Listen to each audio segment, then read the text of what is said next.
Bueno, buenas tardes a todos.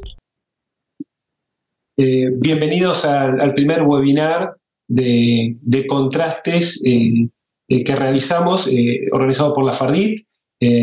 Muchas gracias por estar presentes todos.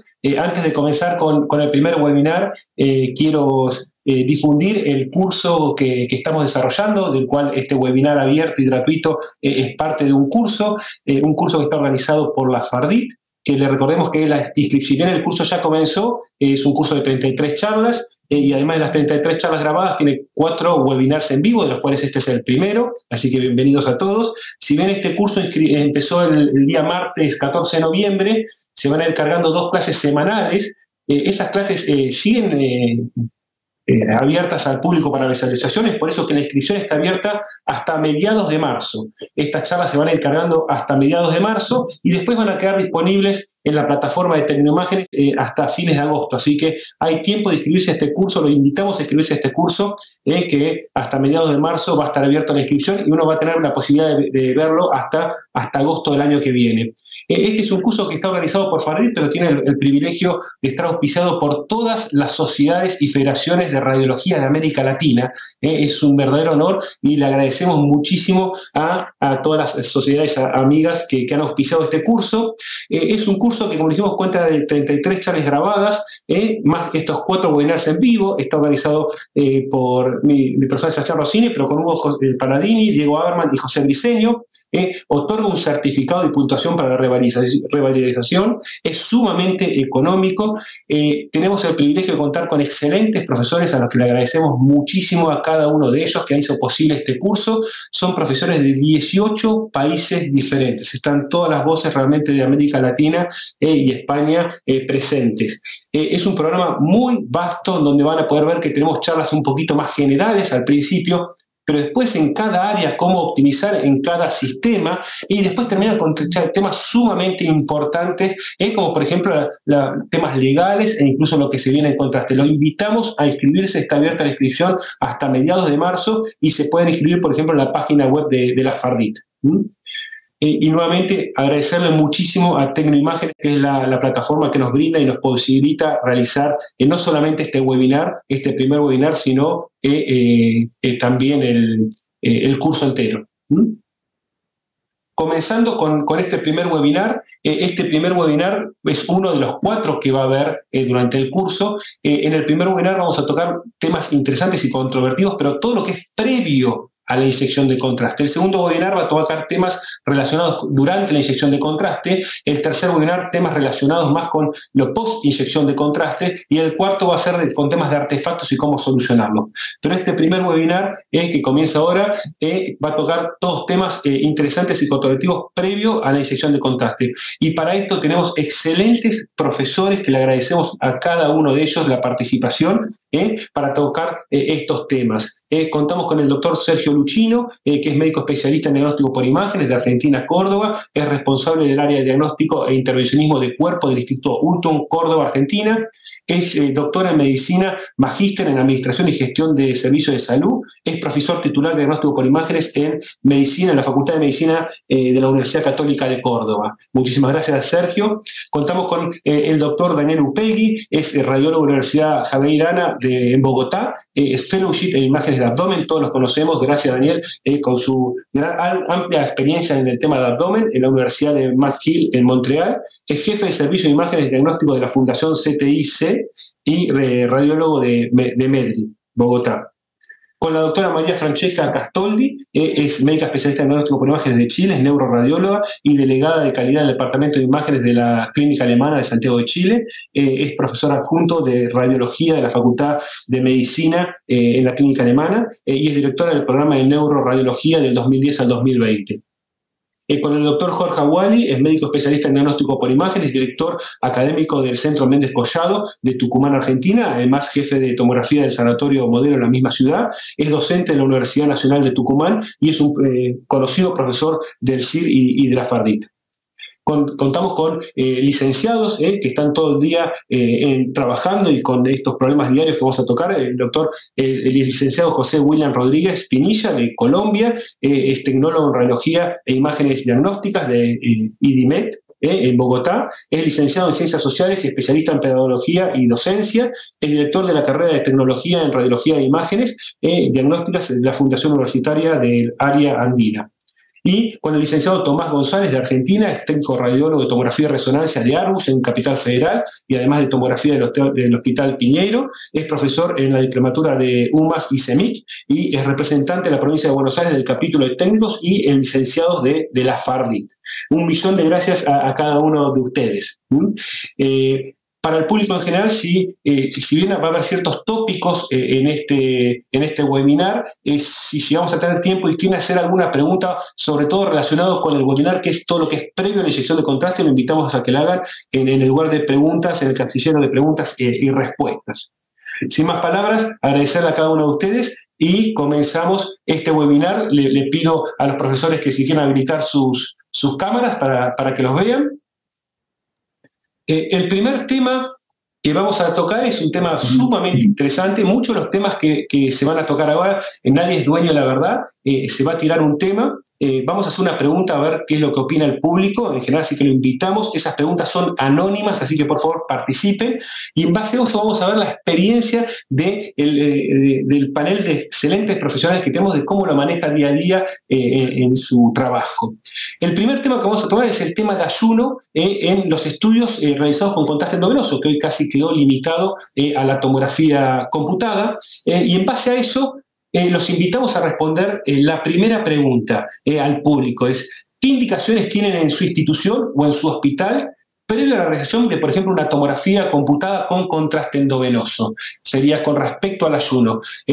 ¿Hacen un ayuno completo? ¿Le indican al paciente que haga un ayuno completo a sólidos, semisólidos y líquidos? Solamente hace un ayuno a sólidos y permiten semisólidos y líquidos, fomentando la ingesta de líquidos. Directamente no hacen ayuno o alguna otra opción. Les damos 30 segundos para que voten. Les recuerdo, esto es totalmente anónimo, así que los invitamos a la votación. Y después pasamos a la opinión de nuestros profesores con qué realizan en sus centros en el día a día. Bueno, leemos un poquito las respuestas, seguramente las están viendo. La gran mayoría, el 61%, hace en sus centros ayuno completo a sólidos, semisólidos y líquidos. Remarco eso. El 32% solamente a sólidos y semisólidos y líquidos permitidos.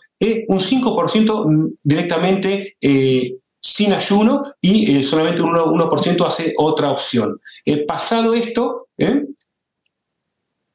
invitamos sí a los diferentes profesores a ver que nos cuenten cómo hacen en sus centros y el porqué de este tema. Comenzamos, si le parece, con Sergio Luchino. No sé, Sergio, si querés participar. Perfecto, muchas gracias por la invitación a participar de esta hermosa actividad y a Tengo Imagen. Es un gran tema el tema del ayuno. Si bien hay guías internacionales que aconsejan no tener ayuno, es más, algunas dicen que hasta es perjudicial, nosotros vemos que nuestros pacientes en Argentina son grandes comedores y bebedores. Entonces, depende del horario donde está hecho el estudio, vienen con estómagos muy, muy completos. Y no es básicamente el problema del contraste, sino el estrés que significa el hacerse un estudio, ¿no? el venir, el estar acostado después de haber comido. En concreto, nosotros le pedimos 4 horas de ayuno, nada más que eso. ¿Por qué? No por el temor a que el contraste haga de vómitos, aunque cada tanto yo creo que es más el estrés. Lo mismo nos pasa incluso en angiografía, en estudios vasculares arteriales, del cual también participo, y en realidad los pacientes vienen con más ayuno, en general piden 6 horas en angiografía, pero el problema nuevamente es los pacientes estresados. Entonces, eso sí me parece que genera el mayor riesgo a tener vómito. Y bueno, no es lo mismo tener el estómago vacío que tener el estómago lleno. Se complica todo, la rutina del trabajo. Así que en concreto nosotros 4 horitas de ayuno le pedimos a la gente al solo efecto de disminuir. Aunque sabemos de que la literatura, digamos, no apoya esto, apoya de que la gente pueda ingerir lo que quiere. Y luego una pregunta, ¿ayuno solamente a sólidos o le permiten seguir teniendo líquidos por el tema de hidratación? Hay mucho, bueno, las tomografías, si bien hay de todo el cuerpo, muchas son de abdomen, pelvis, ¿no? Casi la mitad diría, un poquito más. Y allí nosotros le damos la ingesta de agua en el momento de hacer el estudio, digamos, usamos el contraste negativo, por decirlo de alguna manera, contraste agua, entonces ya le vamos a dar agua cuando vengan. Entonces, y ahí los vamos a hidratar, aunque sean las de abdomen nuevamente, que son aproximadamente la mitad, un poco más, van a tener ese extra de agua en el momento previo al ingreso. Entonces, si vienen con mucho alimento, por ahí no es tan fácil después el estómago, no sé. Preferimos tener esto de tener el estómago vacío 4 horas y darle agua en el momento de ingresar, sobre todo si son de abdomen y pelvis, que son los que sí le damos sistemáticamente ese contraste. Y ayuno completo, digamos, 4 horas nada más le pedimos. Sabemos que la gente no respeta mucho los horarios porque, en fin, los pacientes, hay pacientes que se confunden y creo que eran más tiempo, menos tiempo, pero en general, bueno, 4 horas nos parece que no es exigir demasiado, no lleva una deshidratación a un paciente añoso, y nos asegura esto de no cortar el flujo de trabajo en caso de tener algún accidente, y además es más desagradable para el paciente tener vómitos con el estómago lleno que con el estómago vacío. Las dos formas son desagradables, pero es mucho peor con el estómago completo. Es un poquito lo que hacemos en nuestro centro, nuevamente no apoyado por la literatura, por las guías internacionales. ¿Y en las guardias, porque sé que tiene guardia, respetan eso o si tiene ingesta lo hacen igual? Si es por urgencia, se hace como sea, por supuesto. Perfecto. Es más, si viene un paciente y dice, uy, perdón, comí, lo mismo lo hacemos, por supuesto. Perfecto. No contraindica el procedimiento, nada más que tenemos un poquito más de riesgo de tener problemas con las camillas y la mesa, etcétera, en caso de tener vómitos, pero exclusivamente por eso, y no contraindica. Las urgencias pasan derecho, y si alguien dice me olvidé, porque muchísima gente dice me olvidé, o creí que eran 2 horas y comió, lo mismo lo hacemos, por supuesto. Daniel, contame cómo haces en Colombia, cómo hacen ustedes. Gracias, Sebastián, por la invitación. Pues el tema del ayuno se determinó para los medios de contraste ayudado porque con el uso sobre todo de los hiperpulmonares había muchos episodios de vómito, y lo que queremos evitar con el ayuno es el vómito y la broncoaspiración. Hay varios estudios que soportan que exponer al paciente a un ayuno no cambia la incidencia del vómito y la broncoaspiración. Por eso las guías americanas y las guías europeas, como decía el doctor Chino, no recomiendan hacer ayuno. Lo que recomiendan es simplemente administrar con el estómago lleno, como quiera el paciente presentarse. Sin embargo, en un epicentro lo hacemos igual que el doctor Chino, 4 horas de ayuno, más por efecto placebo para el radiólogo y para los clínicos, que porque esté verdaderamente indicado. Y en el otro centro lo hacemos sin ayuno. No se le indica al paciente ni sólido ni líquido. Lo hacemos sin ayuno. Además hay que tener en cuenta que el ayuno no le proporciona un beneficio adicional al paciente, y si lo expone a que pueda tener hipoglicemia, o si un paciente diabético, por ejemplo, pues no toleran el ayuno. Entonces, yo creo que podemos tener más beneficios quitando el ayuno que recomendándole el ayuno a nuestros pacientes. Doctora Francesca, bienvenida. ¿Cómo manejan ustedes en Chile Hola, buenas tardes, muchas gracias por la invitación. Voy a decir cómo lo manejamos en el lugar donde trabajo, que es la clínica alemana. Es muy parecido a lo que dice el doctor Luchino. En todos los pacientes electivos damos 4 horas de ayuno y no negamos el examen a un paciente que llega sin el ayuno. Obviamente la urgencia tampoco, pero preferimos un estómago más liviano porque efectivamente la dispersión en la cantidad de comida que se ingiere es bastante grande. Además hay temas administrativos para, capacitar al personal que a las horas tratamos de homogeneizar nuestras instrucciones de preparación, porque nosotros esto lo replicamos también en resonancia magnética. Entonces cuando tú tratas de hacer las cosas perfectas, termina siendo mucho más complicado que si buscas instrumentos que sean más homogéneos. Y por último, pienso que si un paciente llegara a tener una complicación, es mejor, si es grave, si es significativa, es mejor que esté con el estómago un poco más vacío. Eso en general para no repetir lo que ya han dicho antes. Perfecto. Jorge, viene 2 preguntas, viene la misma, ¿cómo lo manejan ustedes en Tucumán? Y la otra pregunta, igual que Daniel, que son especialistas en abdomen, es si realmente hoy el contenido con una tomografía con contraste endovenoso y contraste oral negativo te implicaría una duda diagnóstica, por decir así. A veces es el concepto dice, no, yo no quiero nada de sólido porque me puede causar una falsa imagen en el abdomen. Hoy, como especialista de abdomen, ¿te daría también una duda? Bueno, a ver, primero que nada, buenas tardes a todos. Seba y equipo, felicitaciones por el increíble curso que están desarrollando. Realmente es envidiable el temario, así que lo felicito profundamente.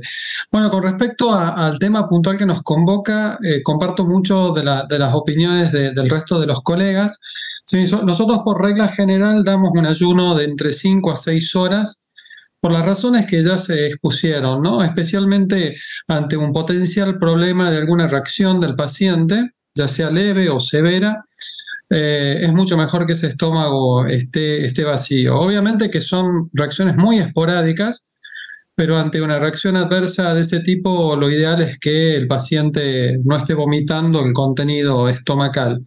Lo que pasa es que también lo que sucede acá, y lo traigo como debate también, es que de alguna forma nos acostumbramos un poco a la excelente tolerancia que tienen los pacientes con los contrastes no iónicos, que han generado que los pacientes con mucha menos frecuencia de lo que estábamos acostumbrados antes manifiesten reacciones de tipo fisiológicas, náuseas, vómitos, y estos contrastes no iónicos son mucho más tolerables por los pacientes.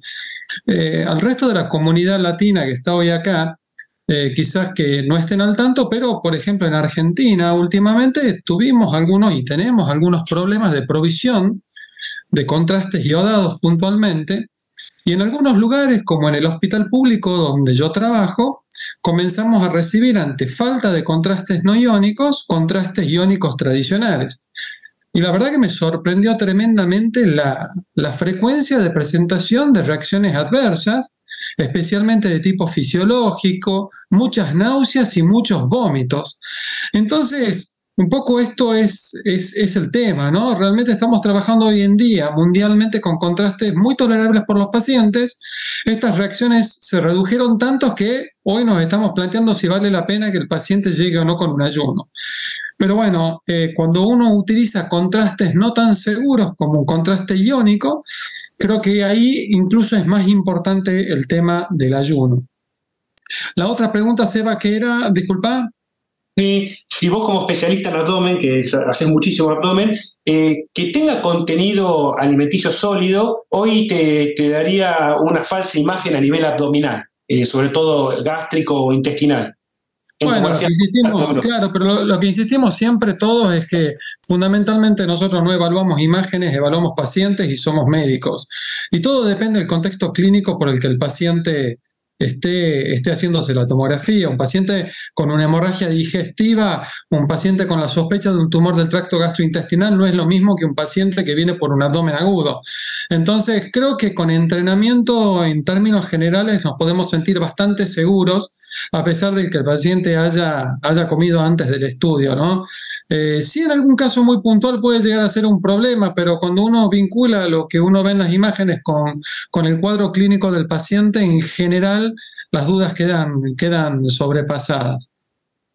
Perfecto, perfecto. Y ahora vienen esta misma pregunta, se la hago a José y a Tomás. Primero te pido, José, si puedes ser vos el primero que contestás, es cómo lo manejan ustedes en su centro, pero sobre todo en ustedes que están todo el día realmente ahí en la trinchera, inyectando mucho volumen de contraste, algo que nos cuenten su experiencia de qué les pasa a ustedes con algo que dijo Jorge, si realmente usan contraste de bajo molecular y realmente qué tan frecuente es hoy el vómito.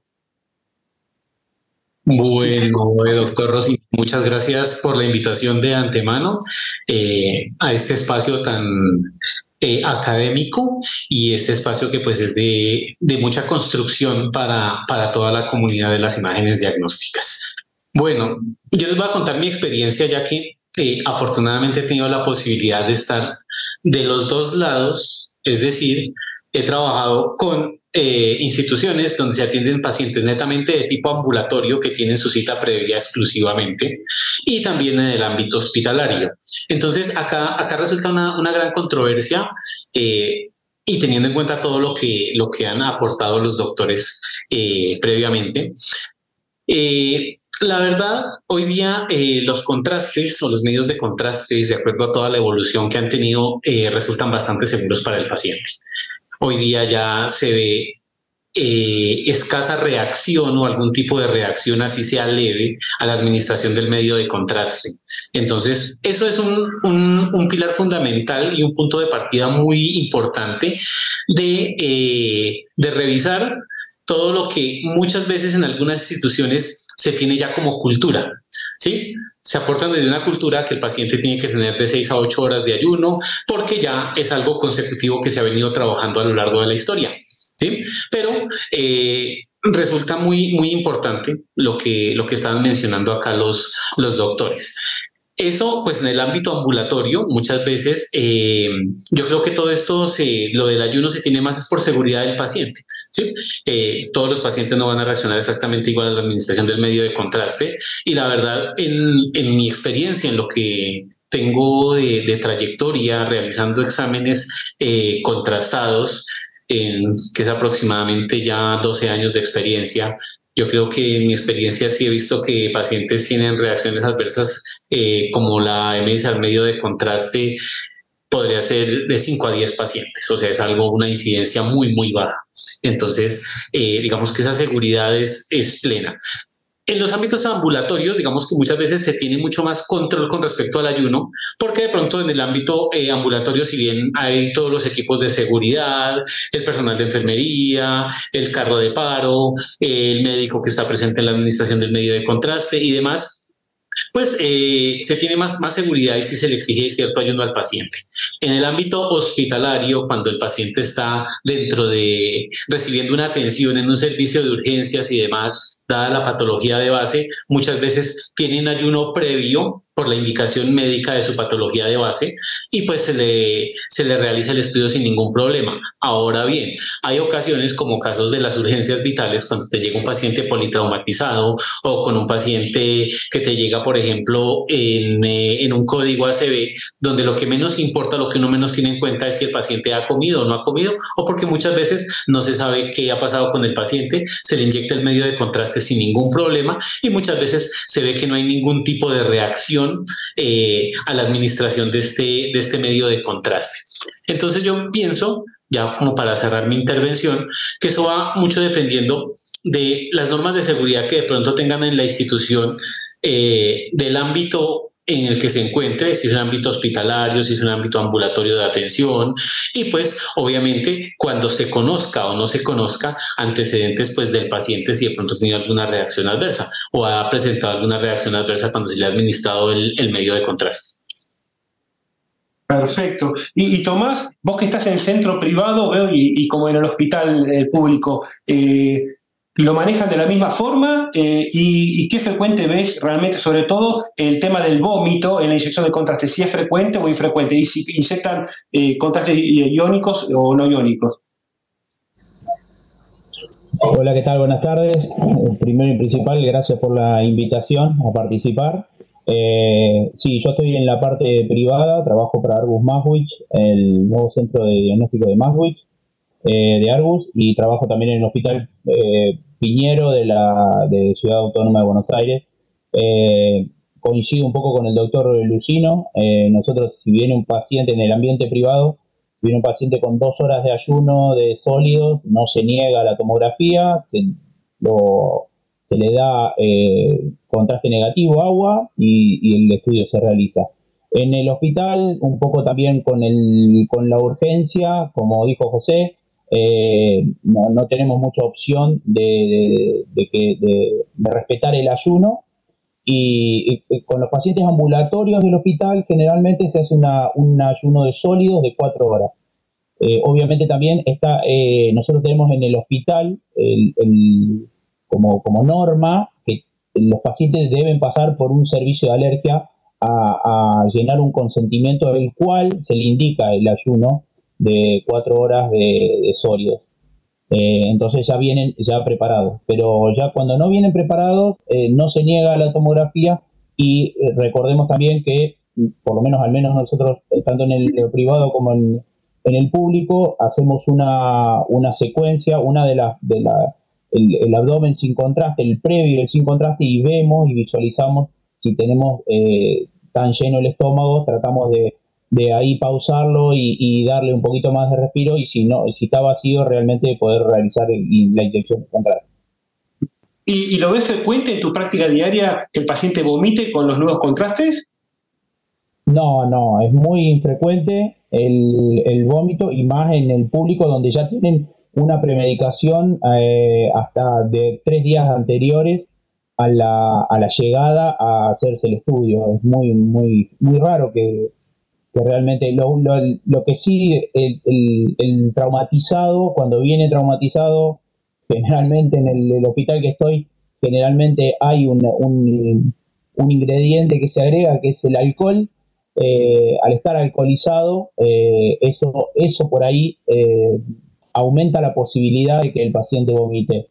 De todas formas, yo con el paso de los años y estando haciendo este tipo de estudios, generalmente trato de, si no es necesario el estudio, no hacerlo de forma trifásica, es decir, que no entre en un flujo y en una presión el contraste con tanta fuerza, evitando que el paciente pueda tener una reacción, porque el contraste, cuando entra en un flujo y en una presión alta, generalmente produce mayor sensación de vómito.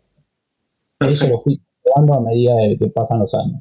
Bueno, hemos visto cómo más o menos manejan en diferentes lugares de referencia de América el tema del ayuno. Vamos a pasar, si les parece, por cuestiones de tiempo, al próximo tema. Es un tema capaz un poco más trillado, pero es el tema de si se solicita test de alergia previo a la realización de un estudio, sobre todo iodado más que de iodado niño. Y también nuevamente los invitamos en forma anónima a responder la pregunta. Si realmente en todos los pacientes hacen test de alergia, en ningún paciente hacen test de alergia, en aquellos pacientes que consideren con cierto factor de riesgo, o otra opción. Los invitamos en forma totalmente anónima a votar antes de pasar a ver qué nos comentan los panelistas. Recuerden, si hacen test de alergia previo a la inyección, sobre todo contraste iodado, si hacen test de alergia siempre, nunca, solamente pacientes con factores de riesgo, o otra opción. Bueno, podemos ver que llamativamente en un 19% siempre hacen test de alergia. Vemos en un 48% que nunca hacen test de alergia, en un 29% en aquellos pacientes con factores de riesgo, y en un 5% otra opción. Vamos a pasar a ver qué opinan sobre o qué hacen en su centro nuestros panelistas. Te invito, Daniela, si querés compartirnos primero vos tu opinión de cómo hacen el tema del test de alergia en tu centro. Gracias. Nosotros de rutina no usamos el test de alergia cuando tenemos un antecedente de un antecedente alérgico claro o dudoso a los medios de contraste yodados. Preferimos o hacerlo simple o utilizar otra modalidad diagnóstica, por ejemplo la resonancia magnética contrastada. Pero no administramos, por regla, por norma, no administramos el mismo contraste al que el paciente ya hizo alergia. Por eso el test en ese escenario no lo usamos. Y para los pacientes en forma rutinaria tampoco. El test de alergia tiene una sensibilidad muy baja y un valor predictivo negativo también, pues que no es el ideal como una prueba diagnóstica. Entonces, realmente que salga positivo, que salga negativo, no nos va a cambiar, digamos, mucho el momento de administrar el contraste, no nos ayuda a predecir si el paciente va a ser alergia o no. Perfecto. Doctora Francesca. Nosotros no hacemos el test de alergia nunca. La recomendación que hemos instalado en el último tiempo, pero que la verdad es que no la hemos ejecutado de lleno en la práctica, es que un paciente que te hace una reacción alérgica tomes una muestra sanguínea para medir tryptasa, histamina y después ser derivado a un estudio inmunológico más completo para ver qué tipo de reacción hay y qué posibilidad hay que se reproduzca a futuro, hablando de reacciones más importantes, porque las reacciones leves no justifican mayor intervención. Además, en la práctica uno ve que puedes haberte administrado varias veces el contraste, no tener ningún problema y de repente hacer la respuesta adversa. Entonces, la verdad es que no lo usamos, no nos parece que aporte. Perfecto. Teniendo en cuenta que no son reacciones alérgicas, ¿no? Sino son idiosincráticas adversas, como dijo, ¿no? La palabra son totalmente idiosincráticas. Jorge, ¿cómo hacen en Tucumán?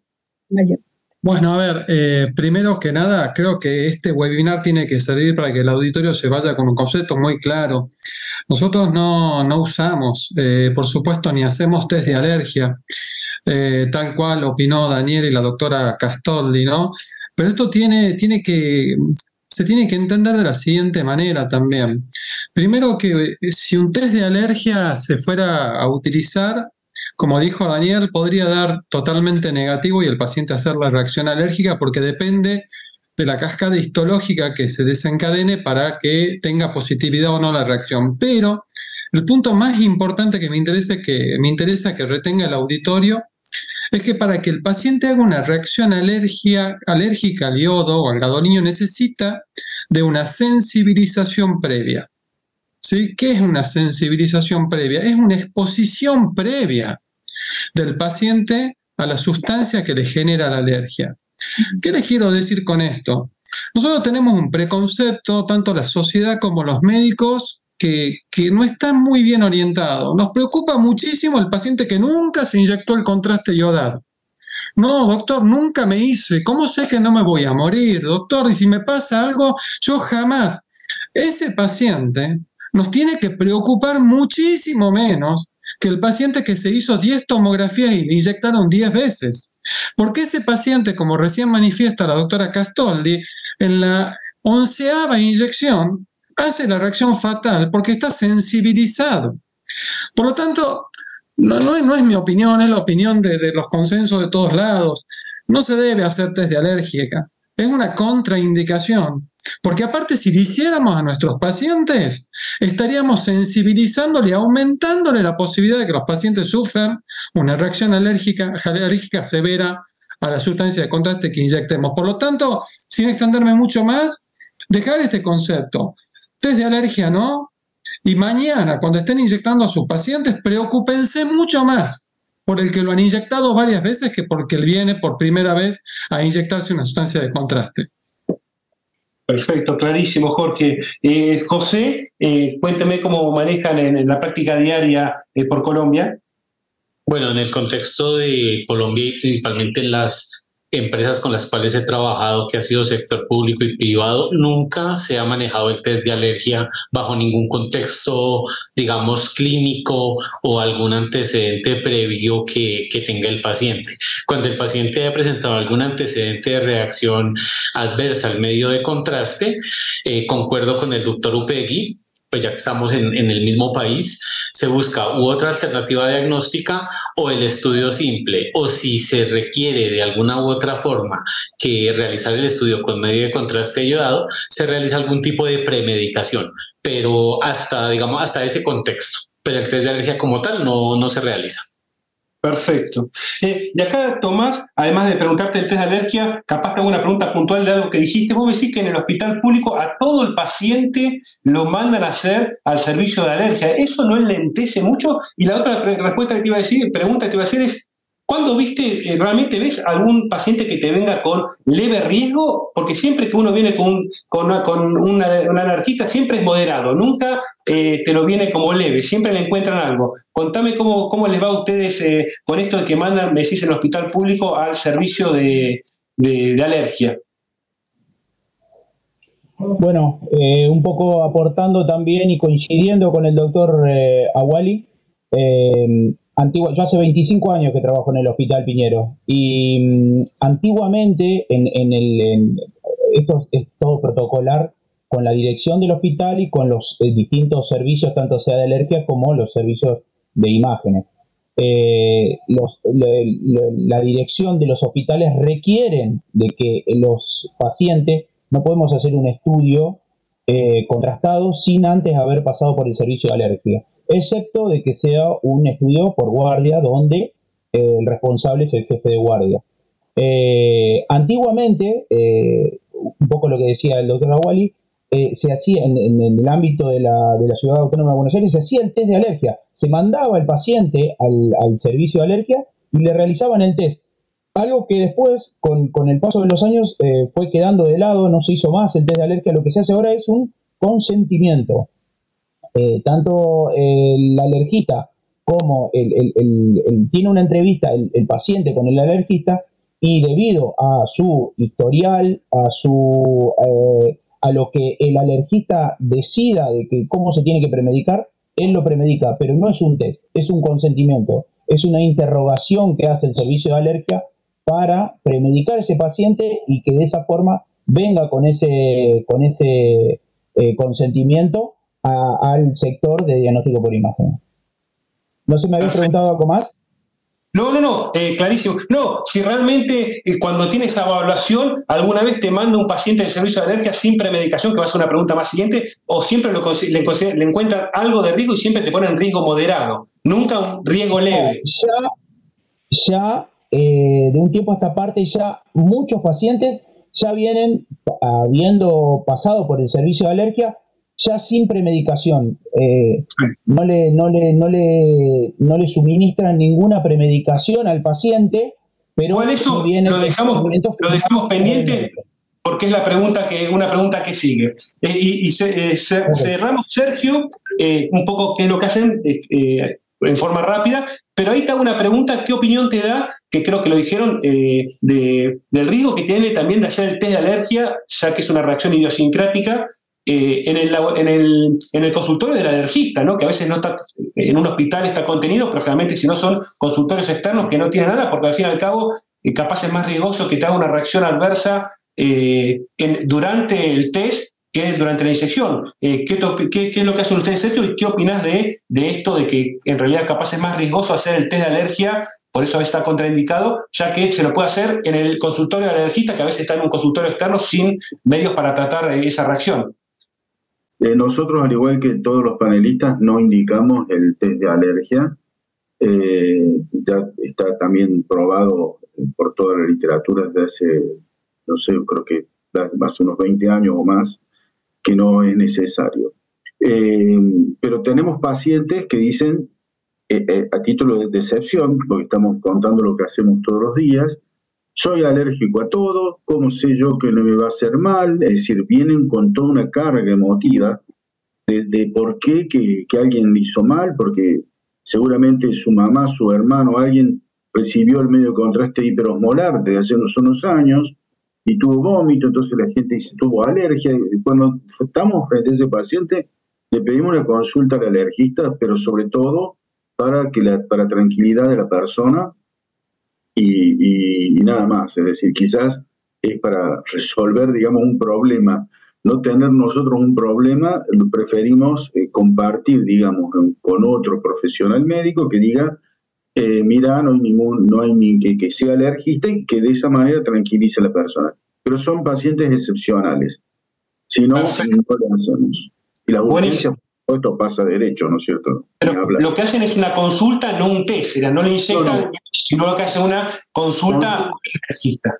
Exactamente, consulta al alergista y viene con una indicación y que, bueno, él dirá, mirá, pues está probado que no sirve el test, así que no creo que lo que hagan muchos test de alergia. Si hacen la consulta y dirán, mira, el riesgo es leve, moderado, ¿por qué? Porque es atópico. Si es atópico, la persona tiene un poquito más de riesgo a cualquier otra cosa. Entonces, bueno, pero solo en los casos excepcionales donde nos encontramos con esos pacientes o que diga mi mamá tuvo tal problema o yo me inyecté y me enronché y no sabemos si es cierto o no. Bueno, en esos casos excepcionales, consulta con alergia, nada más. Creo que como concepto general, creo que todos dijeron lo mismo, no se hace el test de alergia y en aquellos pacientes, en algunos se podrá mandar al alergista para que haga una evaluación, no un test de alergia. Pero yo me quedé con una de las respuestas y le pido la palabra a uno, no a todos, porque si no, no vamos a hacer tiempo. Si querés, Jorge, contestarme es, unos pusieron que aquellos que hicieron una reacción adversa al contraste, a estos sí le mandaban un test de alergia. Y en base a lo que dijiste, Jorge, ¿no sería más riesgoso todavía hacer un test de alergia a ese paciente? Totalmente. De hecho, esto nos da pie, Seba, al próximo tema que está en el temario, ¿no? Porque si yo tengo a ver, sin entrar directamente en el próximo tema, que es identificar los pacientes de riesgo. Claramente el más riesgoso de todos los pacientes es el que hizo una reacción alérgica al yodo y lo tengo que inyectar de vuelta. Si yo a ese paciente, le hago un test de yodo, ese paciente en el test de yodo o me hace una reacción grave durante el test o cuando vuelva a la tomografía me la hace a la fatal durante la tomografía. Por lo tanto, tenemos que recordar que un paciente que tiene antecedentes de alergia al yodo y que sea comprobable, porque muchas veces es un diagnóstico que no está bien hecho, tiene 6 veces más de riesgo que la población general de hacer una reacción fatal al yodo. Si bien es una contraindicación bastante fuerte, en casos muy, pero muy puntuales y seleccionados con utilidad clínica demostrable y que no quede otra alternativa, se puede inyectar de nuevo teniendo miles de cuidados. Pero siendo puntual en la respuesta y sin querer entrar directamente en el próximo punto, claramente no. El paciente no hay que seguir sensibilizándole. Mientras más lo exponga al factor que le genera la reacción alérgica, peor o más probable es que me la haga. Por lo tanto, claramente la respuesta es no. Si el paciente realmente hace una reacción alérgica al yodo, primero tengo que estar seguro que fue eso, pero enviarlo a una prueba de yodo es seguir exponiéndole a la misma fuente que lo va a sensibilizar y el día de mañana cuando necesite el yodo de nuevo puede hacer la reacción fatal. No. Perfecto. Creo que quedó bien claro. Para el público, generalmente todos los profesores, todos los pacientes dicen no test de alergia. Algunas cosas, algunos pacientes no es diferente, lo que dijeron, mandar un servicio de alergista para que haga una evaluación previa, pero test de alergia creo que quedó bastante claro. Pasemos al próximo tema, que es un tema un poquito más difícil, lo vamos a ir guiando un poco para que no se haga tan largo, que es los factores de riesgo. Vamos a ver, primero, no tanto hablar de qué consideran factores de riesgo, porque hay muchos y será muy difícil, pero sí les voy a pedir después a cada panelista de que en el trabajo diario, ¿cómo hacemos para detectarlo? Entrenamos a los técnicos, cuentan con médico de consola, y después el otro tema de si usan premedicación de rutina o en solamente aquellos pacientes con factores de riesgo. Pero antes de pasar a los profesores, pasamos al público, le invitamos nuevamente a que se animen, es totalmente anónima, a ver qué hacen en sus centros. ¿Realizan premedicación previa a la inyección de contraste en todos los estudios endovenosos? O sea, cuando van a inyectar contraste endovenoso de yodo, ¿realizan premedicación? Siempre, nunca, en pacientes con factores de riesgo, que después veremos qué son, u otra opción. Los invito a participar, les vuelvo a repetir, totalmente anónima, así que anímense a contestar, eso nos ayuda muchísimo para dirigir el webinar. Perfecto. Fíjense, en el 23% siempre hacen premedicación. El tema interesante ahí sería si usan contrastes iónicos o no iónicos de rutina. El 27% nunca. El 47% en pacientes con factores de riesgo. También habría que definir qué factores de riesgo. Y un 2% otra opción. Bueno, pasemos a los profesores, a los panelistas. Vamos a comenzar, doctora Francesca, si le parece con usted. Capaz, para ir subdividiendo los temas y no repetir, le pediría ver un poquito qué considera hoy un paciente realmente que tenga factor de riesgo a realizar una reacción adversa. Y dejamos en otros temas para los otros profesores. ¿Qué considera realmente usted un paciente, tiene factores de riesgo? En yodo. Déjame responderte resumido como he contestado en general. Sí, a ver, sí. hacemos de rutina un cuestionario de seguridad. Para el paciente ambulatorio lo hace verbal la secretaria, para el paciente hospitalizado de urgencia se hace escrito y lo hace una enfermera habitualmente. Y se preguntan las cosas típicas: asma sin tratamiento, sin control, antecedente previo de reacción adversa medio de contraste, mastocitosis, que es otro tema que cada cierto tiempo sale. Eso para efectos de reacción adversa previa.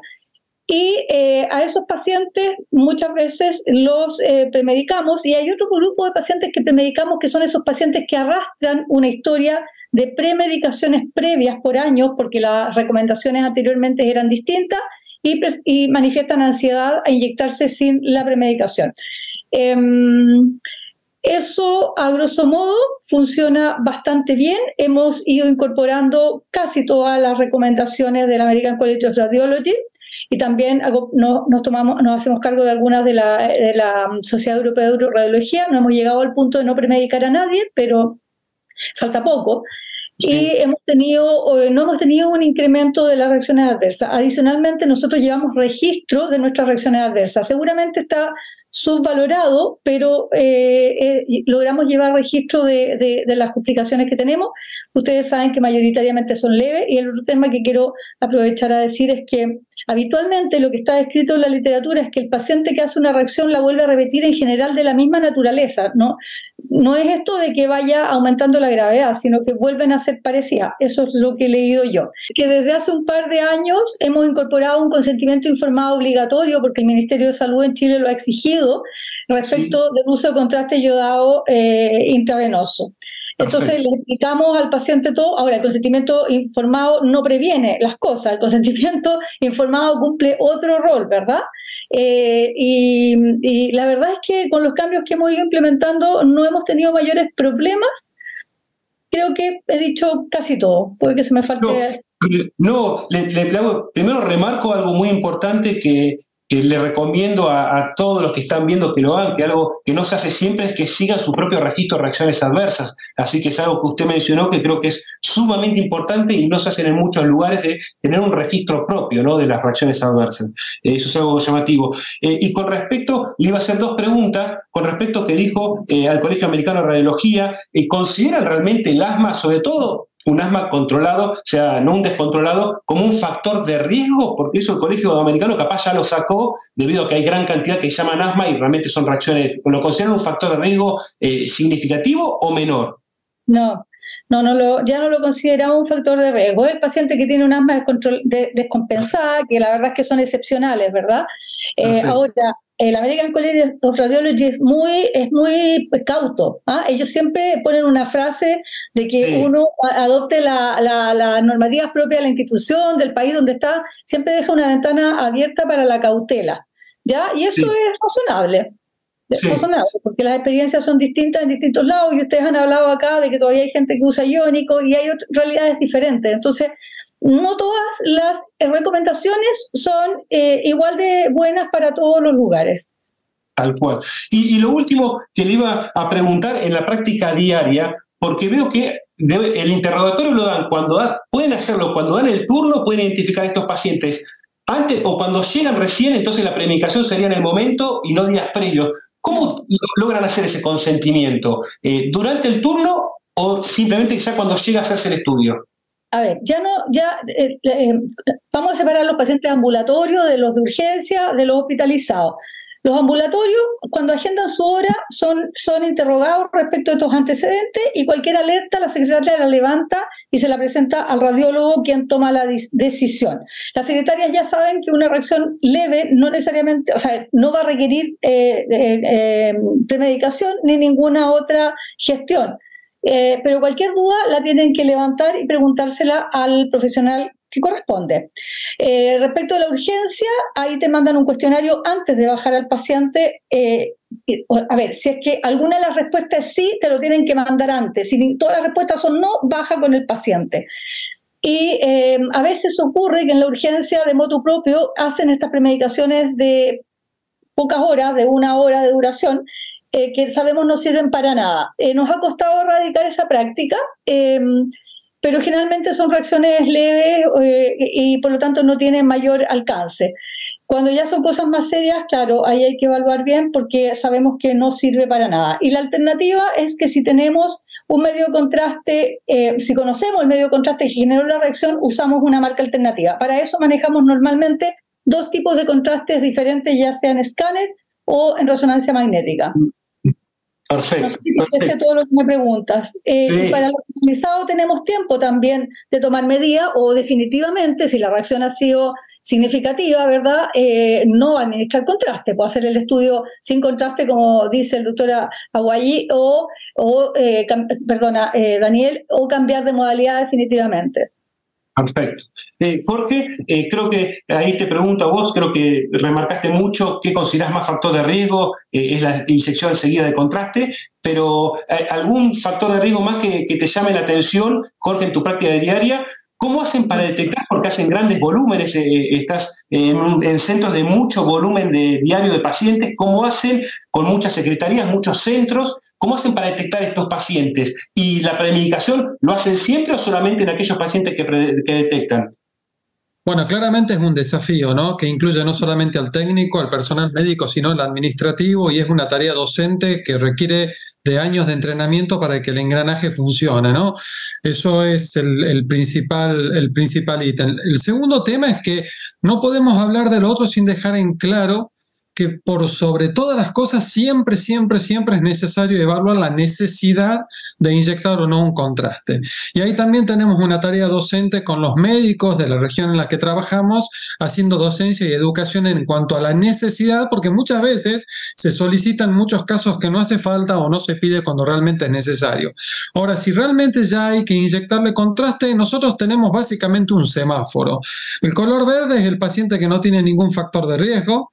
El color rojo es el paciente que ya hizo una reacción anafiláctica al yodo, y sí tenemos en color amarillo a pacientes que son factores que consideramos factores de riesgo, que son los que nuestros alergistas nos advierten, que son los pacientes que tienen antecedentes de alergias o atópicos, especialmente antecedentes de dermatitis alérgica, urticarias. A ese grupo, Sebastián, especialmente de pacientes atópicos o con antecedentes de alergias a determinadas sustancias, son los que nosotros por regla general siempre los premedicamos. Nosotros llevamos un registro y a todos esos pacientes que premedicamos, luego no vemos cuando inyectamos contraste que realicen o que tengan una reacción grave. Por supuesto que tampoco podemos saber cómo hubieran reaccionado si no le administramos la premedicación.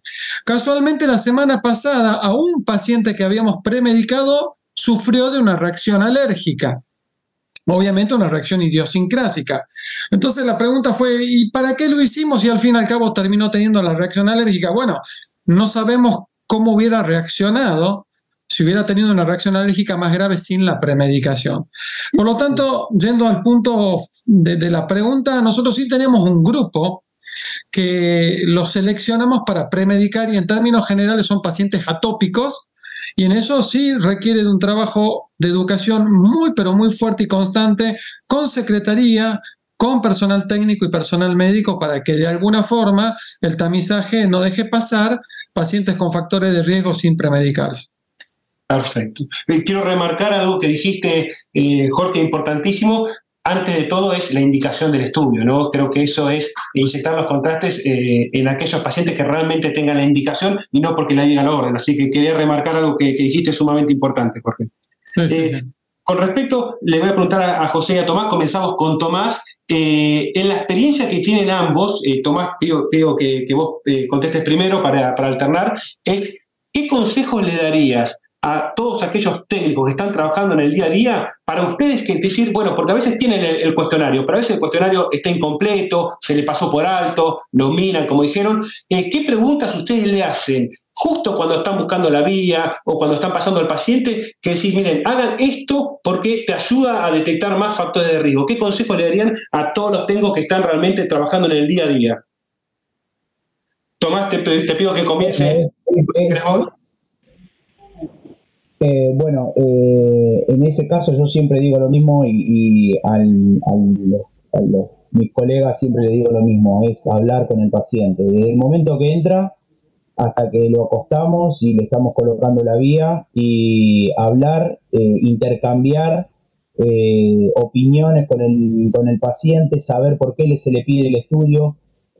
Principalmente acá también un poco yo a los pacientes que más le presto atención cuando a una posible reacción alérgica es a los pacientes oncológicos, donde los controles son muy seguidos. Cuando son muy seguidos están sometidos a la inyección de contraste, son los que generalmente en alguna de las veces que uno le hace el control oncológico hace una pequeña reacción alérgica. Entonces hablar con el servicio, obviamente yo estoy supeditado al servicio de alergia, para que refuercen o cambien la premedicación, y explicándole cuál fue la sensación que ese paciente tuvo.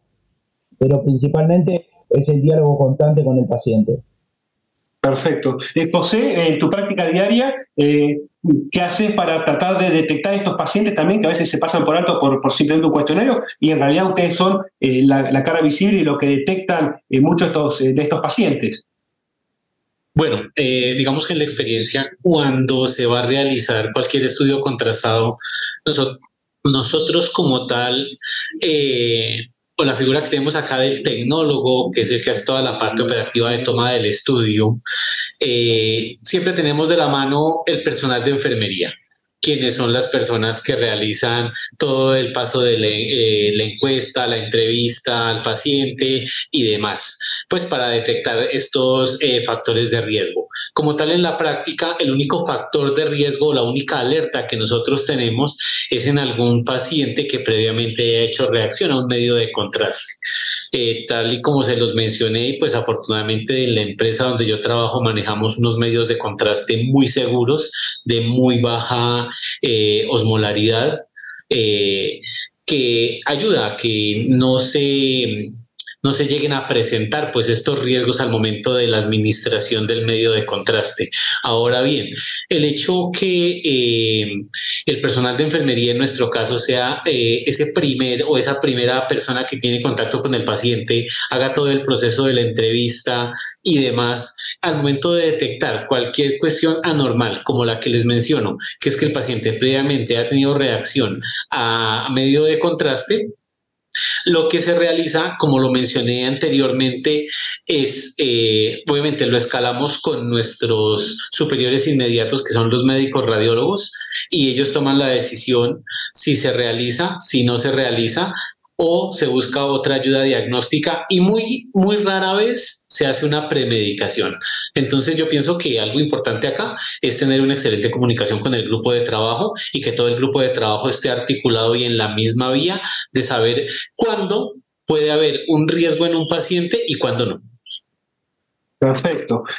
Con respecto a Sergio y a Daniel, primero Sergio, les cambio un poquito el tema, si quieren puedo operar el mismo tema también, pero les hago una pregunta de una duda personal. Si han leído las guías de la ACR y la ESUR en los últimos años, ahí se han dividido un poco, ¿no? La ACR ha minimizado la premedicación en los pacientes con factores de riesgo, incluso aquellos que han hecho reacciones adversas, ¿no? No vamos a hablar, pero aconsejan más que la premedicación el cambio del contraste a inyectar o suplantar el estudio.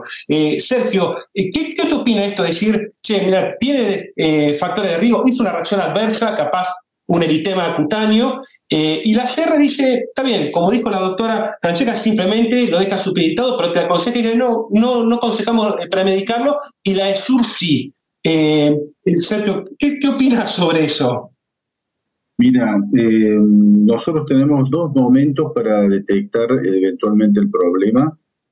trabajamos de mañana, tarde y noche, fines de semana, y hay mucho cambio, mucho recambio de médicos y de tecnólogos. Entonces, la detección no es tan sencilla. Tenemos un consentimiento informado ya desde hace varios años, donde en la primera parte dice informe al que deba hacer el estudio si usted ha tenido y ahí entre ellos figura si usted tiene alergia, si usted tiene alergia a la medicación, si ha tenido alergia. En la primer parte del informe, del consentimiento informado, ya dice que tiene que informarlo. Después firma atrás, ¿no es cierto? Eso nos da mucha tranquilidad. Y después, en el momento de cuando pasa la persona, durante el horario de 8 a 20 tenemos enfermería, y ellos hacen la canalización, interrogan al paciente, y fuera de ese horario, a fin de semana, lo hace el tecnólogo o a veces el médico residente. Si en algún momento detectamos una de estas reacciones que son tan raras que hemos tenido que hacer, yo les voy a mostrar un cuadernillo, no sé si se logra, por medio que lo borra el cuadernillo, un cuadernillo con unas hojas que están puestos en cada tomógrafo, cada resonador, donde dice, bueno, protocolo de premedicación, qué hacer en tal cosa, qué pasa si hay urticaria, etcétera, etcétera. Y en el protocolo figura de que, bueno, cómo es la vía oral, etcétera. Preferimos, si el paciente tiene una reacción alérgica y está ansioso y tiene que hacerse, preferimos hacerle la premedicación, aunque nuevamente no hay demasiado sustento científico. Preferimos hacer una premedicación que no es demasiado ni costosa ni tampoco genera daño físico, y nos quedamos más tranquilos. Esa sería, digamos, la respuesta. Pero nuevamente, es tan poco frecuente que ya lo hemos, y hay tanto recambio de personas durante la actividad que lo hemos tenido que hacer en forma de manualcito, a través de una casillita transparente y puesta en cada aparato. En caso, y por supuesto, si alguien detecta la mínima duda, inmediatamente pasa a, como dijo Tomás, me parece, pasa directamente como dijo José, pasa directamente al médico radiólogo que hace ya el interrogatorio y ve si realmente es una alergia o el paciente se confunde y dice que no es una alergia. Pero si queda, a pesar de todo eso, sigue habiendo duda, preferimos hacer una premedicación rápida, en la mayoría de las veces, es decir, en ese momento, y si está muy ansioso el paciente, nuevamente lo mandamos a alergia, a la consulta de la alergista. Pero estamos hablando de pacientes puntuales, son casi, digamos, no sé, uno por semana, será, haciendo miles por mes, ¿no es cierto? Son pacientes muy puntuales. Perfecto. Daniel, te hago una pregunta, capaz puntual, si querés acotar lo que quieras sobre respecto al tema de tu trabajo, pero capaz te hago una pregunta puntual, seguramente usan también interrogatorios. ¿Es un interrogatorio extenso? ¿Es un interrogatorio corto para que el paciente lo pueda entender? ¿Y qué preguntas puntualizan o aconsejás que tiene que tener un interrogatorio para detectar estos factores de riesgo? Gracias. Permíteme, Seba, de pronto cerrar con 3 antecedentes que no se consideran factores de riesgo y que por tradición oral seguimos preguntando. El antecedente alérgico a los mariscos no tiene ninguna importancia ni ninguna relevancia para la administración de medio de contraste endógenos. No importa que el paciente sea alérgico a los mariscos. Los medios, no hay reacción cruzada con alergia a otros medios de contraste o a otros medicamentos. Entonces, si el paciente es alérgico al gadolinium, no quiere decir que va a ser alérgico al medio de contraste yodado, o si es alérgico a la aspirina, no quiere decir que vaya a ser alérgico al medio de contraste yodado. Y eso es muy importante porque por tradición oral siempre tendemos a preguntarle o a alarmarnos de pronto si el paciente dice que es alérgico a los mariscos. Nosotros utilizamos un cuestionario similar a como mencionaba Francesca, lo hace la secretaria de conmutador a los pacientes externos y lo hace una enfermera a los pacientes hospitalizados.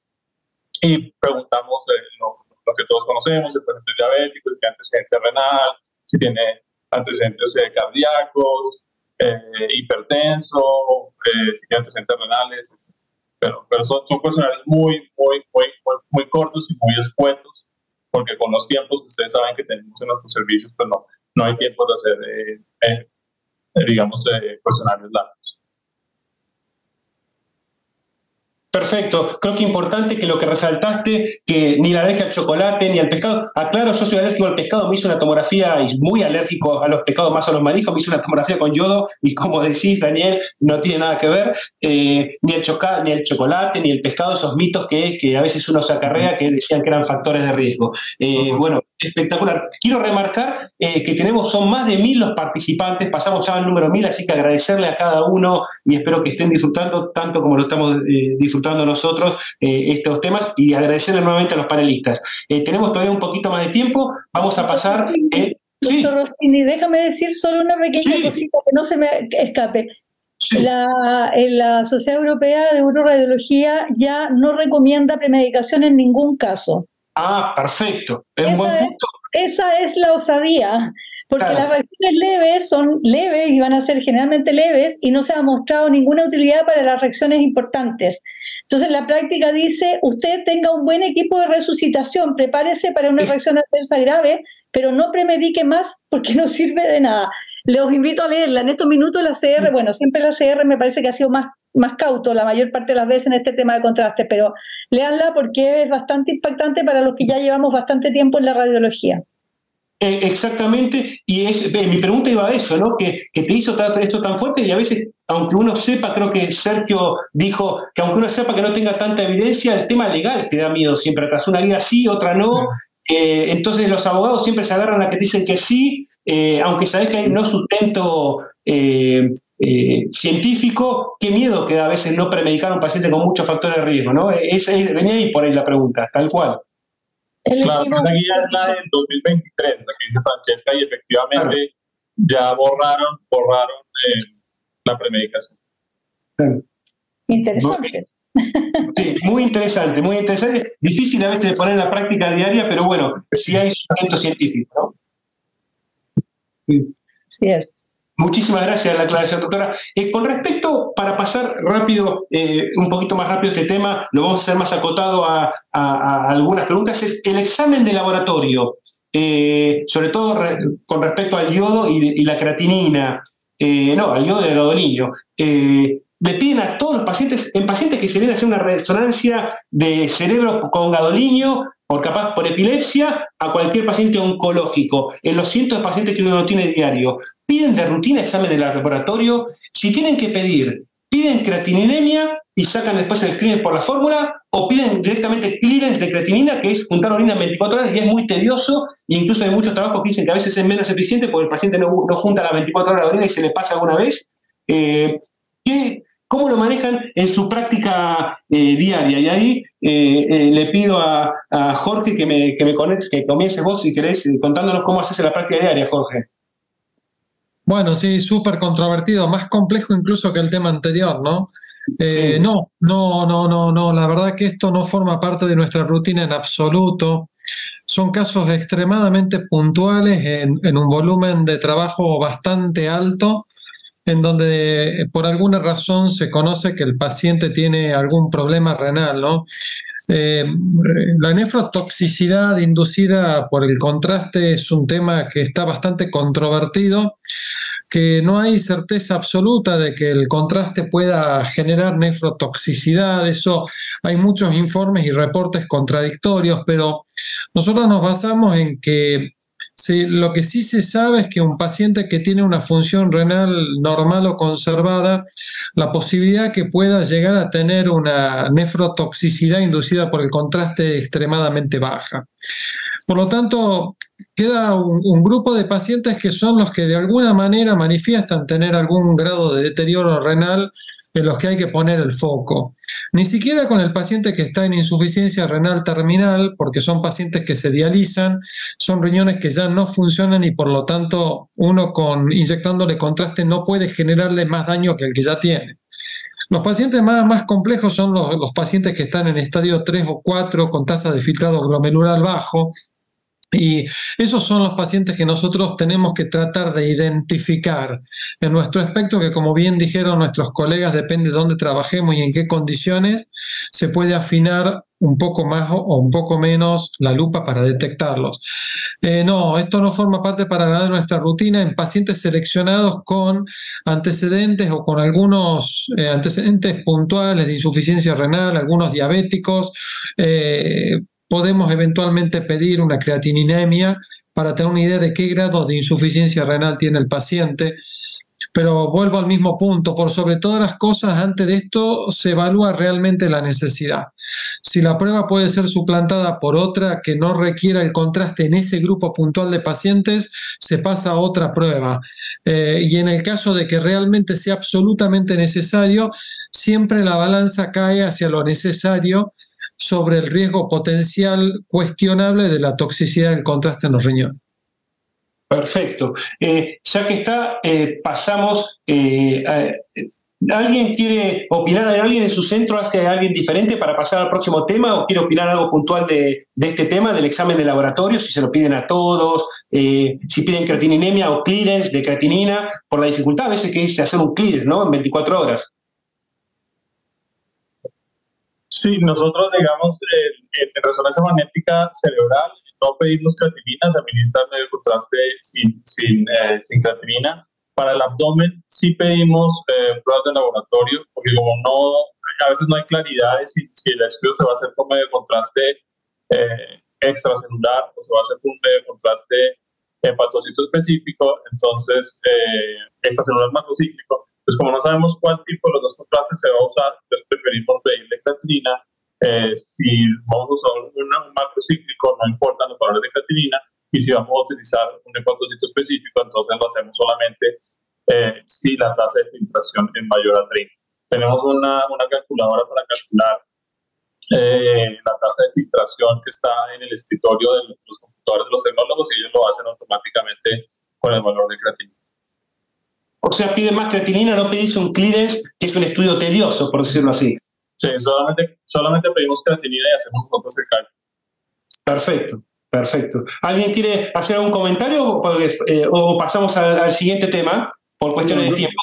Yo quería comentar de que, bueno, nosotros sí pedimos a personas más de 60 años, casi en forma rutinaria. A veces, si alguien no lo trae, bueno, lo interrogamos, pero la mayoría le hemos, ya desde hace un año, estamos haciendo esta prueba. Lo hacemos solamente con el valor de creatininemia, no hacemos el clearance, por supuesto, y lo hacemos por fórmula. Y nuevamente, en el consentimiento dice, usted debe informarle a la persona si usted tiene, y entre eso están, digamos, la falla renal, insuficiencia renal o enfermedad renal.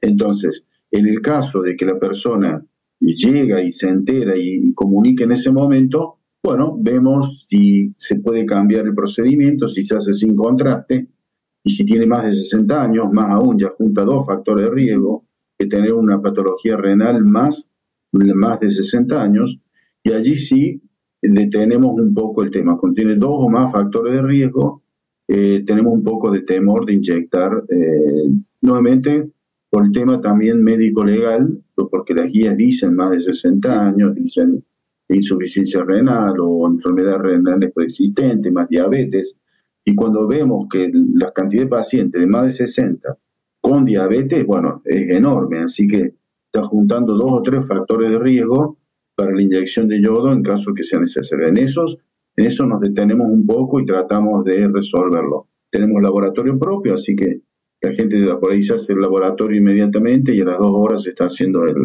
inyección de contraste o no. Una pregunta. Disculpa, sí.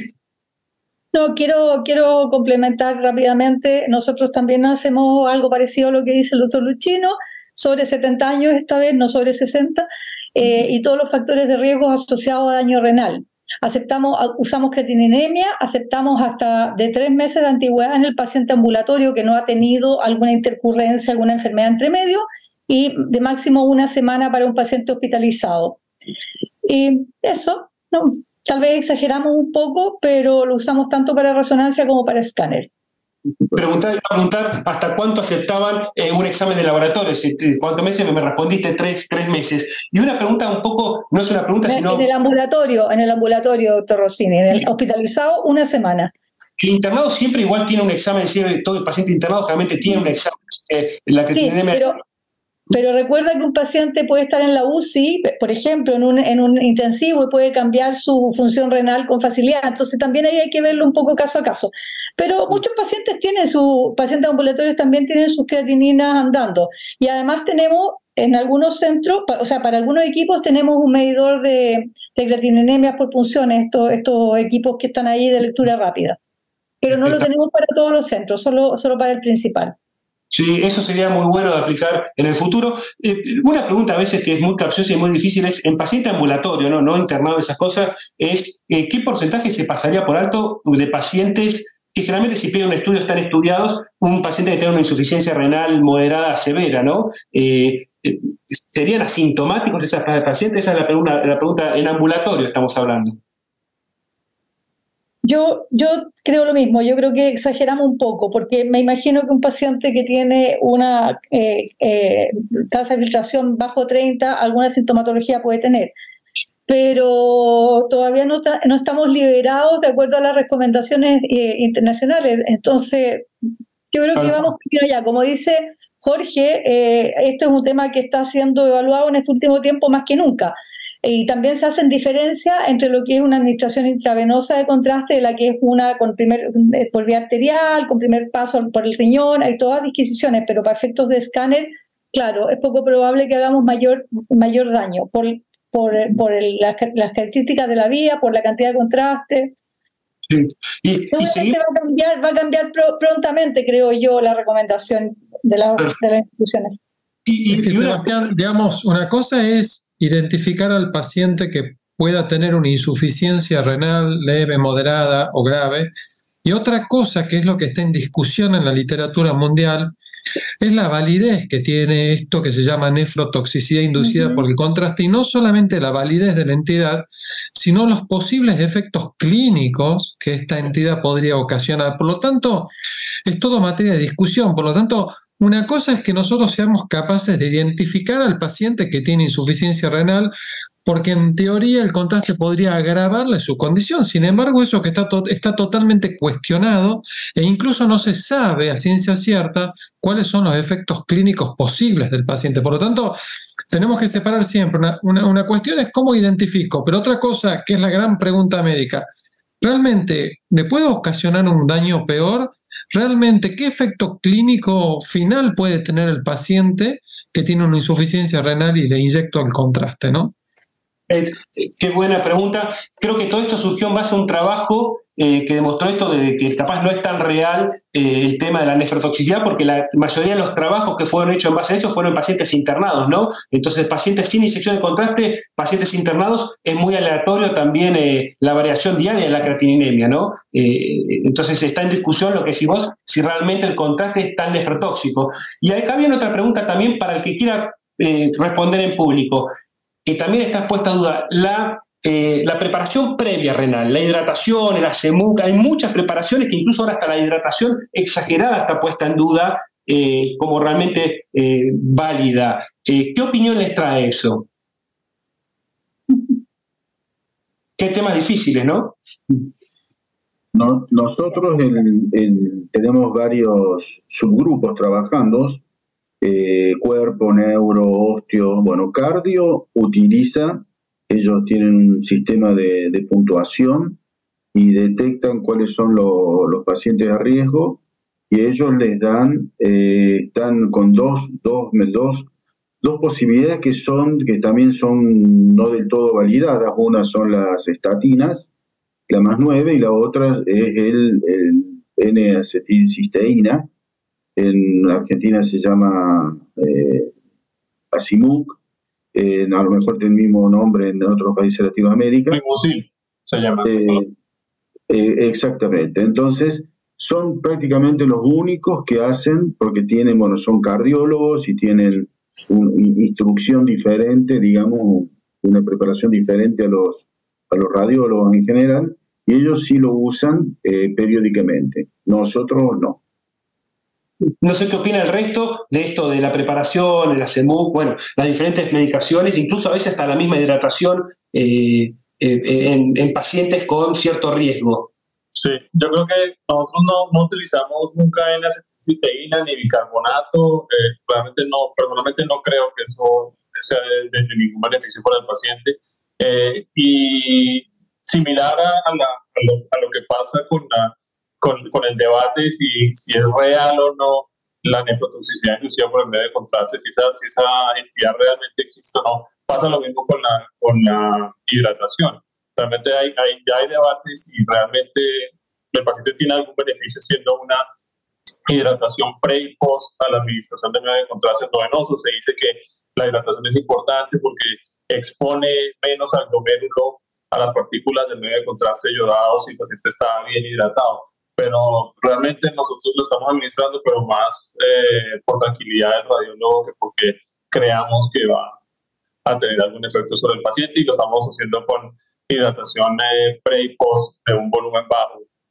Pero más de uno quedarse tranquilo de que realmente uno crea que sirve. Uh-huh. Perfecto.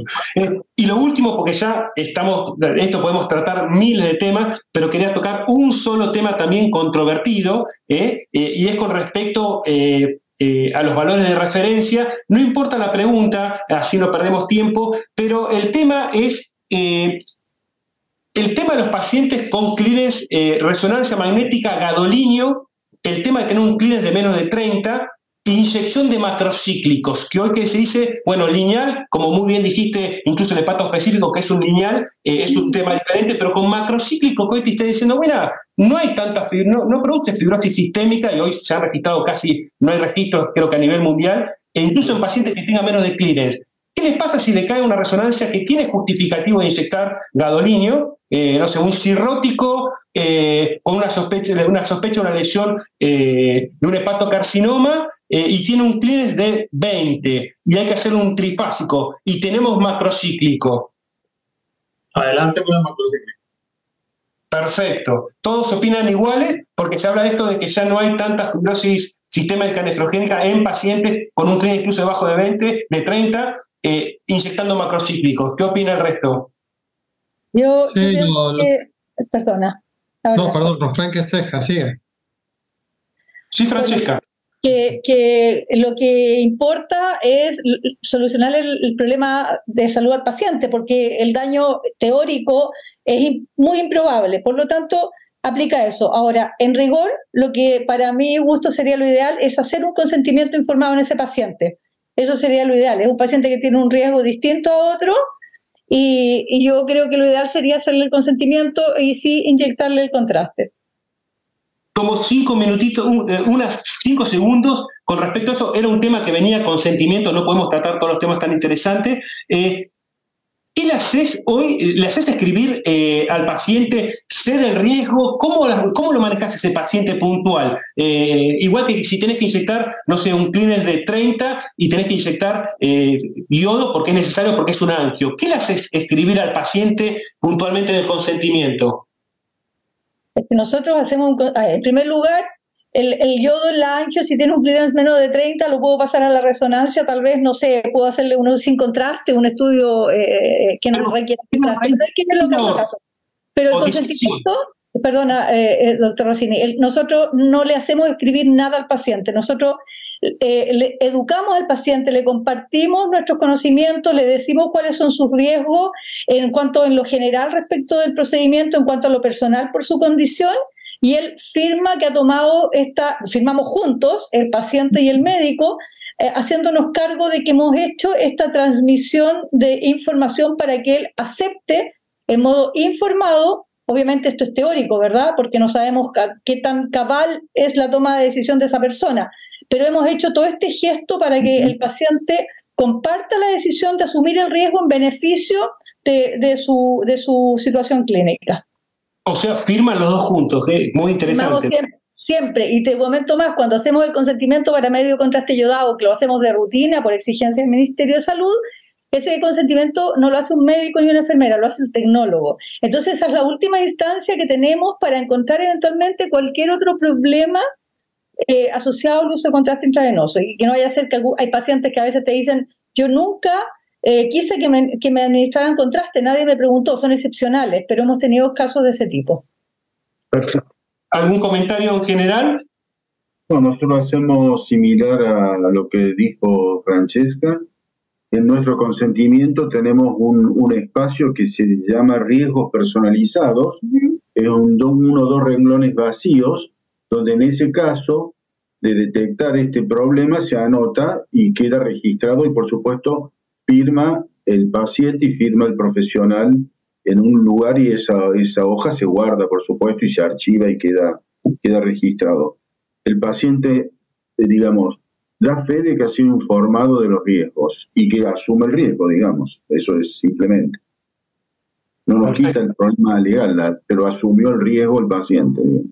Seba, yo quisiera agregar que es importante que perdamos un poco el miedo a la fibrosis sistémica nefrogénica, que muchísimo ruido ha hecho en un momento, pero que tengamos en claro que esta enfermedad generada porque el gadolinio se libera del quelato y queda en la sangre circulando sin poder ser eliminado en pacientes con insuficiencia renal, se han dado en pacientes que han sido sometidos a contrastes de gadolinio lineales. Hoy en casi todos los lugares usamos macrocíclicos. Además de ellos, lo han utilizado a altas dosis, muy superiores a las que usamos hoy en día, y además de eso, en varias oportunidades en un mismo paciente. Vale decir que si hoy nosotros utilizamos un contraste macrocíclico que se demuestra por estudios clínicos que no libera el gadolinio en sangre, además de eso usamos dosis razonables y no sometemos miles de veces al paciente en forma innecesaria, la posibilidad que el paciente realice una fibrosis sistémica nefrogénica sería una rareza médica hoy en día. Y el tema con lo que quiero llevar conciencia es que muchas veces estas cosas nos atan las manos y producto de algún caso muy aislado comenzamos a perjudicar el beneficio a muchos pacientes. Por lo tanto, a los riesgos hay que ponernos en el lugar que corresponde, porque si no nosotros no vamos a poder mover una mano. Me gustaría que el auditorio quede con el concepto de que hoy en día los contrastes basados en gadolinio macrocíclico son altamente seguros y que nosotros los utilizamos en forma segura. La posibilidad de que el paciente sufra una toxicidad puntualmente, como planteas, de fibrosis sistémica nefrogénica, sería una rareza médica. Sí, incluso estamos complementando lo que dice Jorge, estamos autorizados a poner macrocíclicos en pacientes que están en diálisis, incluso que la tasa de filtración está en 10, en 5, o simplemente no hay función renal, también se puede administrar si es macrocíclico. Totalmente. El tema de diálisis no entra en el tema, pero era un tema que seguía, pero lamentablemente por cuestión de tiempo vamos a cortar el tema de si hacían una diálisis a las 2 horas y a las 24 horas, pero bueno, lo cortamos acá porque lamentablemente por cuestiones de tiempo no llegamos, hay mucho para hablar de esto. Esperemos que si bien van a venir 3 webinars más, creo que vamos a tener que retomar durante muchos años esto de los webinars y el tema del contraste, que les vuelvo a repetir, son más de 1000 los participantes que están, así que les agradecemos a todos. Les agradecemos realmente a todos los profesores, 1.000.000 de gracias por darnos su opinión y todo su conocimiento, y nuevamente invitamos a todo el público a que se inscriba al curso de contraste, sumamente económico. Son 33 charlas más estos 4 webinars que están a disposición de gente con muchísima experiencia tocando todos los temas de contraste, y los manejamos todos los días. Así que creo que ponemos un poquito fin, no porque no haya temas para discutir, sino por cuestiones de tiempo. Y agradecemos mucho a la FARDIT, a todas las sociedades y federaciones de radiología de Latinoamérica y a Tecnoimágenes. Hasta la próxima, muchas gracias. Hasta la próxima, muchísima suerte, gracias a todos. Muchas gracias por la invitación. Chao.